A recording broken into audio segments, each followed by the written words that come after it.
তিনি এসে বললেন ওনার হাঁটু অসম্ভব আকারে ফুলে গিয়েছে, ইনফেকশন হচ্ছে, ওনাকে প্রচন্ড নির্যাতন করা হয়েছে। আমি আল্লামা জুনায়েদ বাবুনগরীর সাথে জেলখানায় ছিলাম, সেই সময় দেখা হয়নি।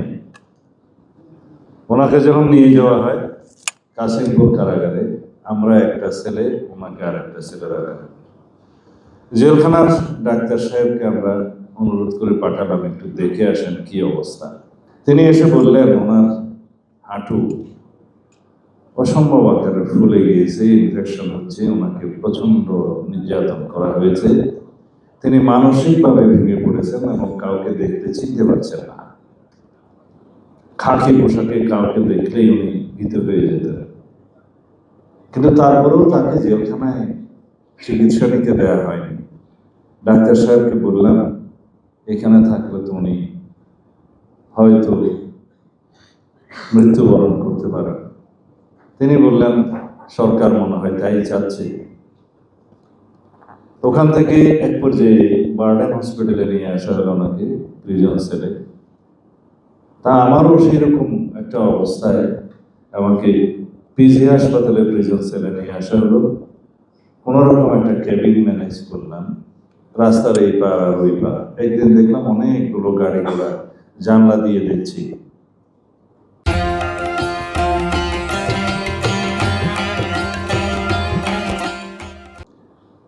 সংবাদ নিলাম ওনাকে সরকার নিজের থেকে বেল দিয়ে দিয়েছে, উনি বেল পিটিশন দেয় নাই। বিষয় কি, ওনার অবস্থা ভালো না, জেলখানার ভিতরে কারা হেফাজতে অথবা পুলিশ হেফাজতে মৃত্যুবরণ করেছে, এই দায় সরকার নিতে চাচ্ছে না। তৎকালীন ফ্যাসিস্ট হাসিনার সামরিক সচিবকে প্রেরণ করা হলো।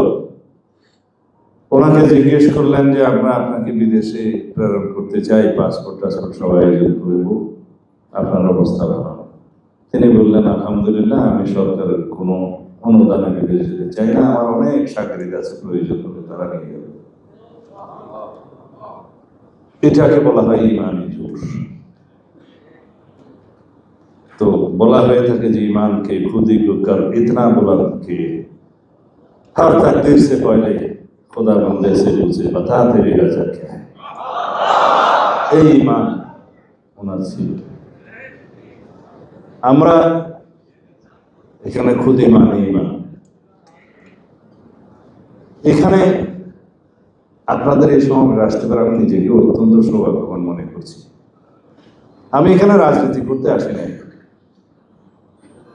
আমি দায়িত্ব পালন করতে এসেছি। 2013 সালে এই শাহবাগেই তো নাস্তিকবাদীদের, মুরতাদিদের একটা আস্ফালন দেখেছি আমরা। যে কোনো আন্দোলনকে আমরা স্বাগত জানাই, কিন্তু এই আন্দোলনকে না। এটা বিদেশের পরিচালিত একটা প্রযোজিত নাটক হয়েছে, পরিচালনায় প্রযোজনায় সরকার বনাম একটি বিদেশি শক্তি। তারা এটাকে দ্বিতীয় মুক্তিযুদ্ধ নাম দিয়েছিল। সেই মুক্তিযোদ্ধাদের বয়ান তো আপনারা শুনেছেন, রাসূলুল্লাহ সাল্লাল্লাহু আলাইহি ওয়াসাল্লামের বিরুদ্ধে কিরকম শেকায়েত করে রচনা লিখেছে, পত্রিকায় প্রকাশ করেছে। তাদেরকে বীর মুক্তিযোদ্ধা দ্বিতীয় প্রজন্মের বলে সরকার আবার দেখতে গেছে।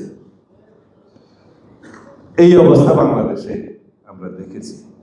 তার বিরুদ্ধে একমাত্র হেফাজতে ইসলাম বাংলাদেশে রুখে দাঁড়িয়েছে অত্যন্ত সাহসী। তখনও আমি জেলখানায় আরেকবার নিয়ে গেছি, ওখান থেকে দেখলাম শাপলা চত্বরের নৃশংস হত্যাকাণ্ড, পৃথিবীর বুকে যে হত্যাকাণ্ড অন্য কোনো কিছুর সাথে তুলনা করা যায় না। আজকের যে 2024 সালের জুলাই আগস্টের ছাত্র গণ অভ্যুত্থান, সেই রক্তের সিঁড়ি আপনারা নির্মাণ করেছেন। এই রক্তের সিঁড়িতে 2024 হয়েছে। দীর্ঘ 16 বছরের আন্দোলন সংগ্রামে বাংলাদেশের সকল রাজনৈতিক দল, বিএনপি সহ যারা ফ্যাসিবাদ বিরোধী গণতান্ত্রিক আন্দোলন করেছে, গুম খুন হত্যাকাণ্ডের শিকার হয়েছে, অসংখ্য হামলা মামলার শিকার হয়েছে, তাদের প্রত্যেকেই এই সিঁড়ি নির্মাণ করেছে ক্রমান্বয়ে। তার ফলশ্রুতিতে 2024-এ ছাত্রগণ অভ্যুত্থান হয়েছে, একদিনে হয়। সকল শহীদের রুহের মাগফিরাত কামনা করি। আপনাদের আগের এবং বর্তমান চাহিদা, চাহিদা তো একটাই, দিন পয়লা দিন, তারপরে রাজনীতি। এখন আজকে বাংলাদেশে কিছু কিছু শক্তি দেখি পয়লা রাজনীতি বাদ দিন, আপনারা নিশ্চয়ই খেয়াল করবেন। আমি কারোর সাথে করবো না, এখানে হেফাজতে ইসলামের সম্মানিত মহাসচিব জনাব শাহজাদুল মানে আছে শাহজাদুল রহমান সাহেব, আল্লামা শাহজাদুল রহমান, তিনি বলে গিয়েছেন কেউ কেউ আজকে দাবি করছে মসজিদ থেকে ইমামদেরকে বের করে দেব, এরকম কিছু কিছু বয়ান দিচ্ছে। তারা কারা?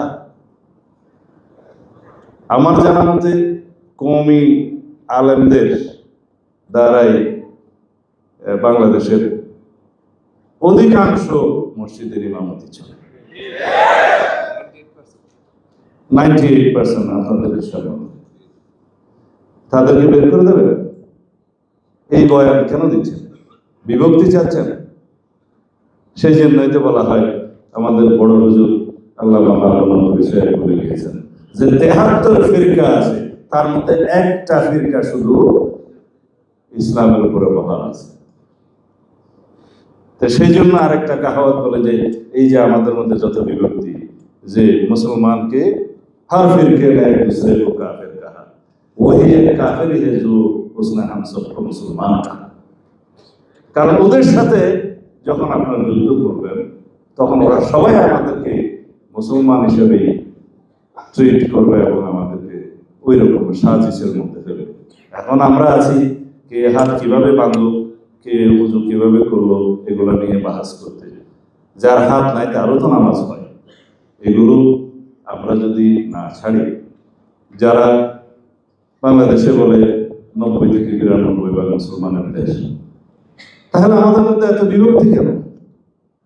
আমাদেরকে বিভক্ত রাখতে পারলে কাদের লাভ, সেটা আমাদের বুঝতে হবে। আমরা বিভক্ত ছিলাম বলেই তো আমাদের উপরে রাতের বেলায় বাতি নিভিয়ে পানি নিভিয়ে হাজার হাজার লক্ষ লক্ষ গুলি বর্ষণ করতে পেরেছে, যেহেতু আমরা বিভক্ত ছিলাম। আপনারা কি এখনো বিভক্ত থাকবেন? রাজনীতির সাথে আপনারা বিভক্ত থাকবেন? আমরা চাই বাংলাদেশের সকল মুসলমান ঐক্যবদ্ধ থাকুক এবং ইসলাম নিয়ে যেন কেউ আমরা বিভক্তিকর বিভ্রান্তিকর রাজনীতি না করি। কেউ কেউ বলছে ইসলামের জন্য একটা আলাদা বাক্স বসায় দাও, তা আমরা ইসলাম থেকে খারিজ হয়ে গেলাম নাকি ভাই সাহেব?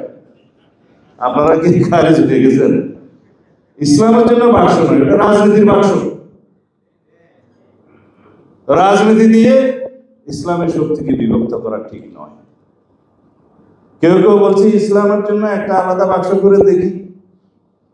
ভাই, ইসলাম কি একটা কোটা রাজনীতি নাকি রাজনৈতিক দল নাকি? আমরা হলাম সেই দল যা আলেমদের পরামর্শে শহীদ রাষ্ট্রপতি জিয়াউর রহমান সংবিধানের বিসমিল্লাহির রহমানির রহিম ধারণ করেছেন। আমরা সেই দল মহান আল্লাহর উপর আস্থা এবং বিশ্বাস রাষ্ট্র পরিচালনার মূলনীতি হিসেবে আমরা ধারণ করেছি। এইখানে আবার ইসলামের জন্য দোসরা বাক্স কোথায় পেল? এইভাবে বিভক্তি করা তো ঠিক না।